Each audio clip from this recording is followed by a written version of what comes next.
reporter à Bamako.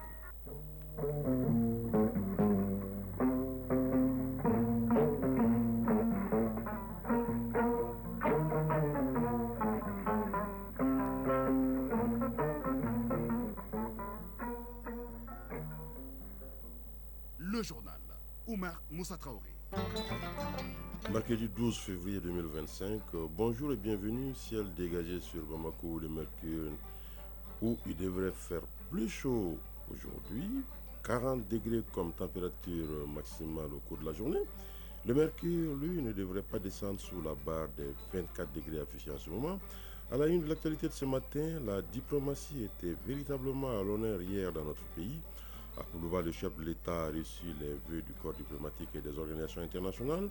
Ce fut un moment fort de solidarité et de reconnaissance internationale des efforts de notre pays dans sa transition vers la stabilité et la prospérité.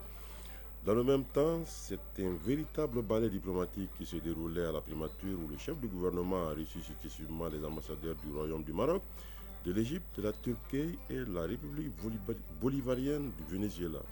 Les diplomates de ces pays ont réitéré le soutien de leur pays au Mali avant d'évoquer avec le Premier ministre le renforcement du partenariat, le film d'une journée d'une intense activité diplomatique dès le début de cette édition. Et puis chronique de l'environnement dans le rendez-vous du mercredi à Guibou Koulibaly évoque aujourd'hui l'amélioration végétale qui se révèle être un levier essentiel dans l'atteinte de la sécurité alimentaire face aux défis liés au changement climatique. Enfin, en sport football, au plan national, en championnat national de Ligue 1, les 4e et 5e journées se jouent cet après-midi chez les hommes avec les rencontres Stade Malien Étoile du Mandé et Djoliba AC Binga FC. Chez les dames, c'est la 4e journée qui est programmée. Ligue européenne des champions, les Madrilènes renversent les Citizens dans les derniers instants du barrage. Score final 3-2. La synthèse de l'actualité sportive, ce sera avec Aridjo Matina. Voilà pour le sommaire. Je vous le disais en titre hier, mardi 11 février 2025, le corps diplomatique et les organisations internationales ont présenté leurs vœux au chef de l'État au palais de Koulouba. Un moment significatif de solidarité internationale et de reconnaissance des efforts du Mali dans sa transition vers la stabilité et la prospérité. Des vœux qui reflètent une convergence de soutien au processus de transition dans notre pays. Compte rendu, Nyanya Aliou Traoré. Le corps diplomatique est reconnaissant des immenses efforts déployés par les autorités de la transition en quête de stabilité, de paix et surtout de développement. Ce triptyque a été mis en avant lors de la traditionnelle cérémonie de présentation des vœux au chef de l'État. Une autre façon de prouver aux Maliens leur soutien et leur adhésion totale aux 3 principes qui définissent la conduite de l'action publique en République du Mali. Ahmad Abdourahmane Al-Sanidi, ambassadeur de l'État du Qatar, doyen du corps diplomatique. Nous demeurons confiants et persuadés qu'avec votre leadership éclairé, d'un progrès significatif seront enregistrés dans l'amélioration des conditions de vie de la population malienne. Puisse l'année 2025 marque une nouvelle étape de l'instauration d'une paix et d'une stabilité durable au Mali. Oui, la paix au Mali, à laquelle travaille d'arrache-pied le gouvernement. La dotation de notre vaillante armée pour plus d'efficacité dans la sécurisation du territoire. La volonté affichée d'amener tous les Maliens à se réconcilier et enfin, la dynamique sous-régionale impulsée par la création de la Confédération des États du Sahel montre à souhait, selon le doyen du corps diplomatique, la détermination du chef de l'État à relever les défis de la transition. Nous sommes assurés par la détermination que vous avez affichée en affirmant que le Mali, en collaboration avec ses partenaires de la Confédération des États de Sahel, AES, mettra en œuvre tous les moyens pour éradiquer ce flux et cette menace. Nous félicitons les progrès tangibles et notoires enregistrés dans le domaine de la sécurité ces derniers temps. Général d'armée Assimi Goïta, président de la transition. Monsieur le doyen du corps diplomatique, j'ai écouté avec attention votre discours dans lequel transparaît une lecture objective de la situation sécuritaire, politique, économique et social qui prévaut au Mali. Votre analyse lucide et constructive des efforts entrepris par le gouvernement de la transition et soutenus par le peuple malien, dont je salue à nouveau la grande résilience, nous conforte dans notre dynamique d'ouverture et de communication régulière avec nos partenaires internationaux. Au Mali, nous resterons mobilisés pour consolider la paix, la stabilité et la sécurité, conditions indispensables d'un développement durable auquel aspirent nos populations. Le général d'armée, tout en rappelant la portée symbolique de la rencontre, dira que c'est un cadre d'échange idéal, occasion pour lui de saluer le respect de nos 3 principes par nos partenaires. Au-delà de son caractère traditionnel, cette cérémonie représente un moment d'échange et de réaffirmation de notre engagement commun en faveur du raffermissement de nos relations pour un partenariat, certes dynamique, mais dans le cadre d'un respect mutuel. Comme vous le savez, le respect de notre souveraineté, de nos choix stratégiques et de la défense des intérêts vitaux de nos populations sont désormais au centre de l'action publique au Mali. Suivant ces principes, nous saisissons les opportunités pour améliorer les conditions de vie de nos citoyens. Il en va de même pour notre politique extérieure. La Confédération des États du Sahel a été évoquée par le locataire de Koulouba. Avec ses frères du Burkina Faso et du Niger, ils veulent former une seule et puissante force à assurer la sécurité et la souveraineté des populations du Sahel. Nous avons mutualisé nos efforts en matière de défense et de sécurité dans le cadre de l'Alliance des États du Sahel en septembre 2023.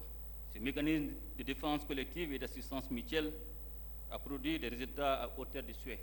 Les acquis obtenus dans le domaine de la libre circulation et du développement harmonieux de notre espace commun depuis la mise en place de la Confédération AES nous encouragent à œuvrer pour la satisfaction des attentes des populations du Sahel. Notre démarche procède de la fraternité, de la solidarité et de la complémentarité entre les peuples de l'AES et leur voisinage, dans un esprit panafricain d'intégration soutenue.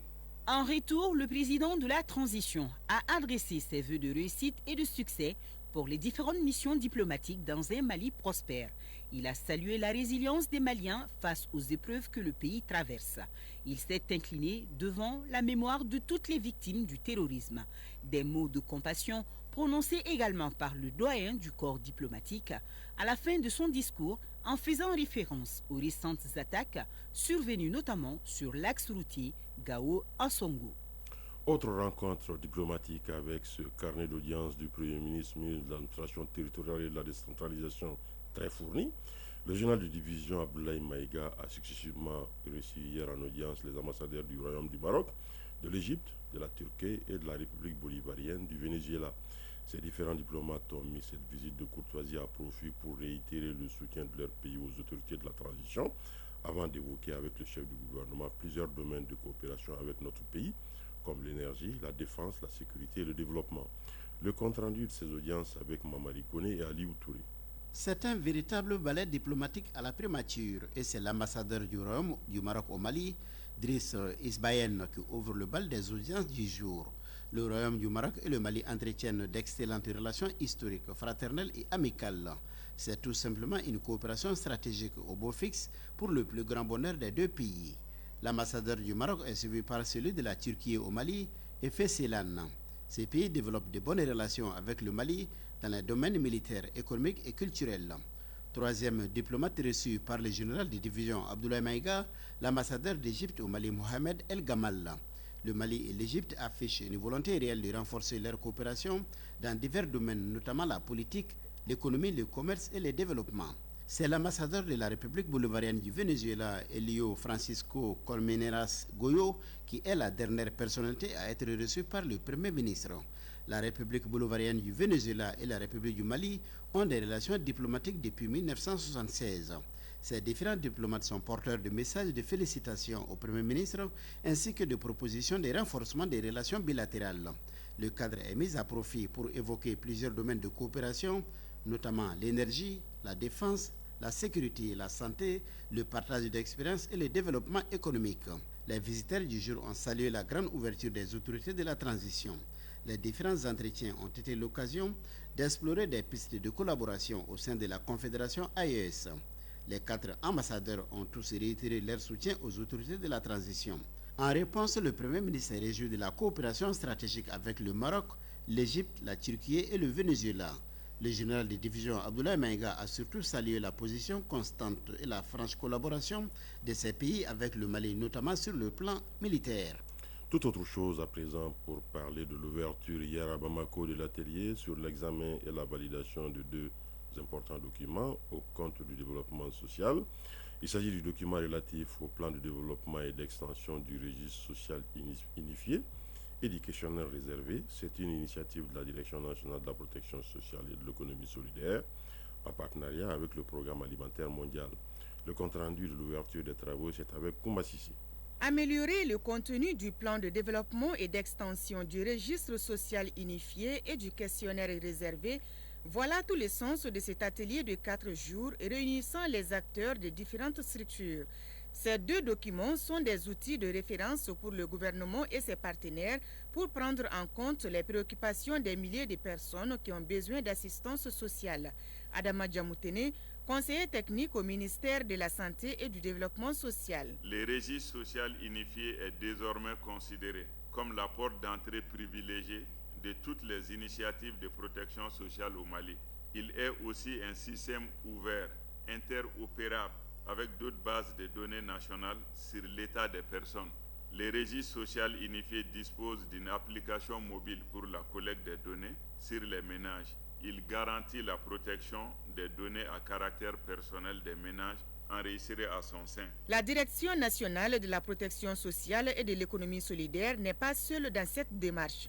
Elle est soutenue par le Programme alimentaire mondial et d'autres partenaires. Rodrigue Ki, représentant du Programme alimentaire mondial. Depuis plusieurs années, le Programme alimentaire mondial accompagne le gouvernement malien dans le renforcement du système de protection sociale en général et en particulier dans le développement du registre social unifié.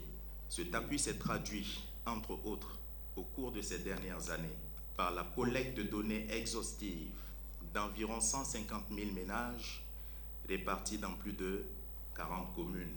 L'acquisition de 9 kiosques et de 7 kits RSU au profit de la DNPSS afin de faciliter la mise à jour du registre, l'auto-enrôlement. Le registre social unifié prend en compte toutes les interventions de la protection sociale au bénéfice des personnes vulnérables, des déplacés, des indigents, des réfugiés, pour ne citer que cela.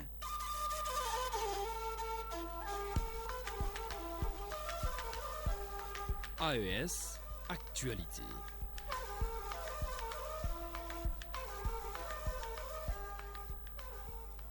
L'actualité de l'AES nous conduit tout d'abord ce matin au Niger, qui fait face à l'image des autres pays du monde aux effets du changement climatique. Ce phénomène planétaire impacte de nos jours notre environnement, voire notre mode de vie. Comment y faire face? La réponse dans ce reportage signé Issoufou Al-Baya de la Voix du Sahel. Pays sahélien par excellence, le Niger fait partie des nations au monde les plus touchées par les effets du changement climatique et cela en témoigne les dernières inondations. Ainsi, à la question qu'est-ce qu'on entend par changement climatique et les défis à relever au Niger, Soumaïla Bourem Salifou, chef de service recherche et développement à la Direction nationale de la météorologie, répond. Le changement climatique, ou devrais-je dire réchauffement climatique, est une perturbation de l'atmosphère qui modifie de façon drastique les paramètres météorologiques tels que la température, l'humidité, le vent, etc. Donc cette perturbation est causée principalement par les activités humaines qui émettent de façon continue les gaz à effet de serre dans l'atmosphère. Que ce soit le secteur du transport, le secteur de l'industrie, de la production d'électricité et l'agriculture et l'élevage intensif, la déforestation, tous ces secteurs-là émettent sans retenue des gaz à effet de serre dans l'atmosphère. Donc le plus nocif reste le dioxyde de carbone, le CO2. Donc ces gaz à effet de serre, une fois émis dans l'atmosphère, feront office de barrière pour empêcher le rayonnement solaire qui nous provient du soleil et par conséquent, la chaleur restera bloquée à la surface de la Terre, d'où l'appellation même réchauffement planétaire. Les défis sont multiples, le recul de la biodiversité animale et végétale. Il y a également la dégradation des sols à l'absence du couvert végétal. Soumaïla Bourem Salifou évoque aussi quelques solutions à envisager ici au Niger. De façon globale, je peux dire que les solutions pour faire face aux impacts négatifs du changement climatique se résument à deux choix. C'est soit l'atténuation ou bien l'adaptation. L'atténuation, elle vise à amoindrir ces gaz à effet de serre-là. Et également, il y a le côté adaptation, c'est-à-dire malgré ces émissions de gaz à effet de serre, comment faire pour s'adapter? Parce qu'on n'a pas les moyens d'atténuer les gaz à effet de serre. Ici au Niger, certes, il y a des émissions, mais elles sont insignifiantes comparées à celles des grandes puissances mondiales. Tout récemment, on a eu le pétrole, mais en réalité, le Niger n'émet pratiquement pas du tout. Donc, il faut que ces grandes puissances-là arrivent à respecter le concept du pollueur-payeur pour qu'on arrive à accéder au fonds vert pour le climat. Le second volet de l'actualité de l'AES nous conduit au Burkina Faso. Pour une gestion rigoureuse des ressources de l'État, les acteurs de la chaîne de contrôle se concertent. Ils sont réunis à Ouagadougou à la faveur de la session annuelle du cadre de concertation, une occasion de redéfinir le rôle et la responsabilité de chacun en vue d'un meilleur fonctionnement de la commission de régulation des dysfonctionnements. Plus de précisions avec Céline Ouedraogo de la Radio nationale du Burkina Faso. Le cadre de concertation des organes de contrôle de l'ordre administratif est un espace de mutualisation des pratiques d'audit et de contrôle. Instituée depuis 2011, la session annuelle de 5 jours va permettre de faire le bilan des activités de 2024 pour mieux se projeter en 2025, selon le chef de département audit et contrôle de l'ASELC, Adama Paris. Il est nécessaire donc qu'on puisse se retrouver périodiquement pour échanger. Nous avons aussi fait le lien avec la commission de règlement des dysfonctionnements de l'administration. Quelles peuvent être les contributions des corps de contrôle donc pour que cet organe qui est mis en place par les plus hautes autorités puisse vraiment travailler efficacement dans une synergie d'action afin de contribuer efficacement à faire reculer les frontières de mauvaises pratiques dans notre administration. Selon le contrôleur général d'État de l'ASELC, les fautes de gestion ont un lien direct avec les manquements dans l'administration. Pour Lassane Compaoré, il peut s'agir des erreurs, des omissions, des abus de pouvoir, des négligences ou comportements contraires aux règles de bonne gestion, ce qui nécessite la mise en jeu de la responsabilité pécuniaire et disciplinaire des agents publics, indique-t-il. En responsabilisant les agents pour leurs actions, nous instaurons un système de responsabilisation qui dissuade les comportements malhonnêtes et encourage une gestion éthique et transparente. Ce thème proposé vise à aborder les mécanismes et procédures réglementaires existants en matière de sanctions pécuniaires et disciplinaires des agents indélicats et réduire la propension des erreurs qui font que souvent certaines de nos décisions sont attaquées par les conseils juridiques de mise en cause. Le contrôleur général d'État invite les organes de contrôle de l'ordre administratif au suivi rigoureux des recommandations des audits et contrôles. Lassane Compaoré appelle également à une conscience collective des populations et à la dénonciation de tout acte de corruption afin d'en venir à bout au Burkina. Un mot d'actualité hors des frontières de l'AES pour dire que la production de gaz naturel liquéfié a débuté sur le site de Grand Tortue au large de la Mauritanie et du Sénégal. Le début de cette exploitation intervient plus d'un mois après le démarrage de l'exploitation du produit brut. L'annonce a été faite hier par l'entreprise américaine Cosmos Energy. Cette nouvelle étape dans l'exploitation du site consiste à liquéfier le gaz, facilitant ainsi son transport. La production annoncée est d'environ 2,5 millions de tonnes de gaz naturel liquéfié par an. Le développement du projet est assuré, outre par BP et Cosmos Energy, par la Société des pétroles du Sénégal et la Société mauritanienne des hydrocarbures. Guerre en RDC après une relative accalmie, les affrontements reprennent dans l'est du pays. Les affrontements entre l'armée congolaise et le mouvement du M23, alliés à des troupes rwandaises, ont éclaté hier dans l'est de la République démocratique du Congo. Cette reprise des combats vient mettre fin à une courte accalmie qui avait suivi un appel à cessez-le-feu des dirigeants africains. Réunis samedi en sommet en Tanzanie, les dirigeants d'Afrique australe et d'Afrique de l'Est avaient appelé leurs états-majors à proposer un plan d'application d'un cessez-le-feu inconditionnel d'ici à demain. Le président rwandais Paul Kagame était présent à Dar es Salaam, tandis que son homologue congolais, Félix Tshisekedi, participait en visioconférence. Aga Khan V devient le nouveau chef spirituel des chiites ismaéliens. Avec le titre d'Aga Khan V, le prince Rahim al-Husseini est devenu officiellement hier à Lisbonne le nouvel imam héréditaire des Ismaéliens nizarites, succédant ainsi à son père décédé une semaine auparavant. À 53 ans, Rahim al-Husseini est donc devenu le 50e imam héréditaire des Ismaéliens à l'occasion d'une cérémonie d'accession au cours de laquelle les dirigeants mondiaux de cette communauté lui ont prêté allégeance spirituelle. Présidentiel en Équateur, le chef de l'État sortant de l'Équateur, Daniel Noboa, a dénoncé hier de nombreuses irrégularités lors du premier tour de la présidentielle dimanche dernier. Le résultat officiel n'a pas encore été rendu. La mission électorale de l'Union européenne estime au contraire n'avoir pas observé le moindre type de fraude. Avec 96% des bulletins dépouillés hier, le président sortant Noboa avec 44,15% d'avance d'une courte tête, Mme González, 43,95%, dauphine de l'ex-président socialiste Raphaël Correa. La page sport dans un instant.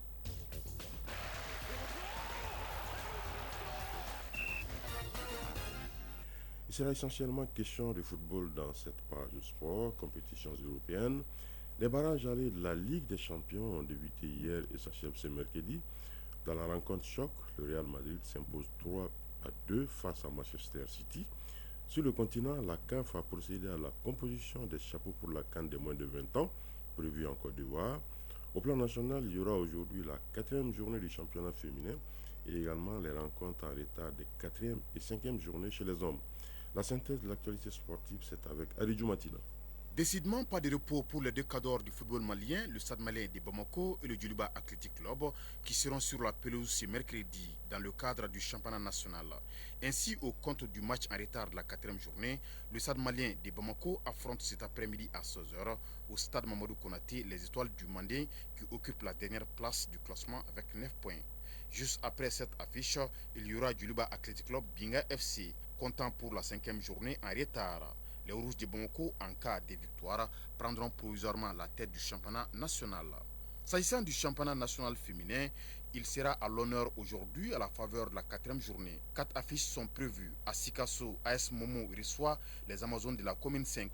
Sur le terrain du Real, Entente joue contre Soudoubaba de Mopti. À Djelibougou, l'AS Mandé affronte l'AS Police. Et à Kaya, Tigresse de la localité accueille l'AS Real de Bamako. Quant aux deux derniers matchs de cette 4e journée, il se joue demain jeudi. La Confédération africaine de football a procédé à la composition des chapeaux de la CAN Junior prévue en Côte d'Ivoire. 3 chapeaux ont été ainsi constitués. La Côte d'Ivoire, le Sénégal et le Nigeria sont dans le chapeau 1. Le chapeau 2 est composé du Congo, de l'Égypte et de la Zambie. Et le chapeau 3 comporte le Ghana, la RD Congo, le Maroc, la Sierra Leone, le Kenya, l'Afrique du Sud et la Tanzanie. Concernant la date du tirage au sort de cette CAN de moins de 20 ans, elle n'a pas encore été déterminée par la CAF. Le tribunal arbitral du sport TAS, la plus haute instance juridictionnelle du sport, a adressé une communication officielle à la CAF lui demandant de répondre au recours introduit par Samuel Eto'o-Fils. La légende du football camerounais avait saisi le TAS par rapport à la décision de la commission de gouvernance et du comité exécutif de la Confédération africaine de football qu'il avait exclu des élections avec comme motif qu'il ne respectait pas les critères d'éligibilité pour un poste au sein de la CAF. En conséquence, l'instance dirigeante du football africain devra répondre au recours de Samuel Eto'o. Et si le verdict s'avère favorable à ce dernier, les listes des candidats aux élections du comité exécutif de la CAF pourraient être annulées ou modifiées, selon certains journalistes proches de la CAF. Ligue européenne des champions nouvelle formule, les matchs de barrage allés ont démarré hier avec 4 affiches. Victoire précieuse 3-2 en déplacement du Real Madrid qui renverse Manchester City dans les derniers instants de la partie. Les Allemands du Borussia Dortmund s'imposent en déplacement 3-0 chez le Sporting Lisbonne. Même score de 3-0 pour le Paris Saint-Germain face à Brest dans le duel 100% français. Et victoire 2-1 à domicile de la Juventus de Turin contre le PSV Eindhoven des Pays-Bas. Suite et fin de ces matchs de barrage aller ce mercredi avec 4 rencontres. À 17h45, Club Bruges reçoit Atalanta Bergame d'Italie. Il y aura 3 matchs à 20h. L'AS Monaco affronte Benfica Lisbonne. Feyenoord Rotterdam des Pays-Bas sera face aux Italiens de Milan AC et Celtic d'Écosse joue contre le Bayern Munich. Chronique de l'environnement. Face aux défis posés par le changement climatique, l'amélioration végétale se révèle être un levier essentiel afin de garantir la résilience des cultures et la sécurité alimentaire. Sélection variétale, agroforesterie et préservation des semences locales sont autant de stratégies qui permettent aux agriculteurs de mieux s'adapter aux conditions climatiques extrêmes. Pour en parler, nous recevons aujourd'hui Mambi Fofana, spécialiste en agroforesterie. L'expert nous éclaire sur les enjeux et les solutions en matière d'amélioration végétale. Amélioration végétale et changement climatique, quelles solutions pour un avenir durable? C'est le sujet de la chronique de l'environnement. C'est une réalisation de Agibou Koulibaly. Les impacts du changement climatique sur l'agriculture sont multiples. Sécheresse prolongée, irrégularité des précipitations, appauvrement des sols et prolifération de nouvelles maladies. Face à ces défis, l'amélioration végétale devient une nécessité pour développer des variétés plus résistantes, adaptées aux nouvelles réalités climatiques. L'une des approches clés est la sélection variétale, qui vise à identifier et multiplier des plantes naturellement plus robustes face au stress hydrique et thermique. Mambi Fofana, spécialiste en agroforesterie. Le comportement performant constant de ces arbres-là pendant plusieurs années, et tu auras conclu que ces arbres ont des caractères génétiques spécifiques qu'on peut rechercher et reproduire. On prélève les greffons sur ces arbres-là afin de pouvoir procéder à la mise en place de nouvelles plantations et des plantations beaucoup plus performantes. Et tous les arbres qui seront plantés, qui seront issus de ces boutures-là ou de ce procédé de greffage auront les mêmes performances. C'est très important en matière de production agricole.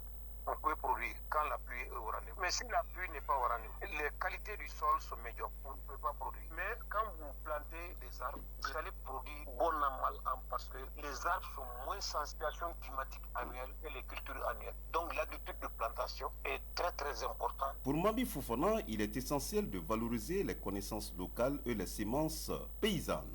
La sélection des plantes mères se fait à travers une longue période d'observation. Cette longue période d'observation connaît les fluctuations climatiques. Il y aura eu des années où il n'y a pas eu de pluie suffisante et des années où il y a eu des pluies en abondance. Mais je dis, quelle que soit la situation atmosphérique annuelle, ces sujets-là donnent une production abondante et de qualité. Ça veut dire que c'est les sujets les mieux adaptés aux réalités climatiques changeantes. Donc, sont à même de mieux gérer les fluctuations climatiques. Lorsque vos plants sont issus de bouturage et de greffage et émanant de ces sujets sélectionnés sur la base de leur meilleure adaptabilité, à ce moment, vous avez une plantation déjà adaptée au changement climatique. Parce que ce n'est pas les arbres les moins performants sur lesquels vous allez prélever les greffons, ni les boutures. Ce n'est pas sur les arbres les moins performants que vous allez faire le marcotage. C'est sur les plus performants, les arbres qui sont distingués comme meilleurs. Alors que le changement climatique redessine les cartes de la production agricole, l'amélioration végétale apparaît comme une réponse incontournable pour garantir l'avenir des cultures et la sécurité alimentaire. Grâce à des approches combinant innovation scientifique et pratiques traditionnelles, des solutions existent pour bâtir une agriculture plus durable et résiliente. La balle est désormais dans le camp des chercheurs, des agriculteurs et des décideurs politiques pour faire de cette transformation une réalité. À 7h passées de 27 minutes à Bandiagara se referme cette édition. La coordination éditoriale a été assurée par Bourama Traoré. À la mise en œuvre, il y avait Ismaïla Diarra. Merci d'avoir été de notre prochain rendez-vous des infos 13h. Vous retrouverez Siaka Konati. Mais d'ici là, je vous propose de suivre tout à l'heure la page météo avec Djeneba Doumbia. Les avis et communiqués avec Doudou Tembeli. Retrouvez cette édition sur www.ortm.ml et sur l'ensemble de nos plateformes digitales. La mise en ligne de la présente a été assurée par Mohamed Koulibaly. Excellente suite de programme sur l'ORTM.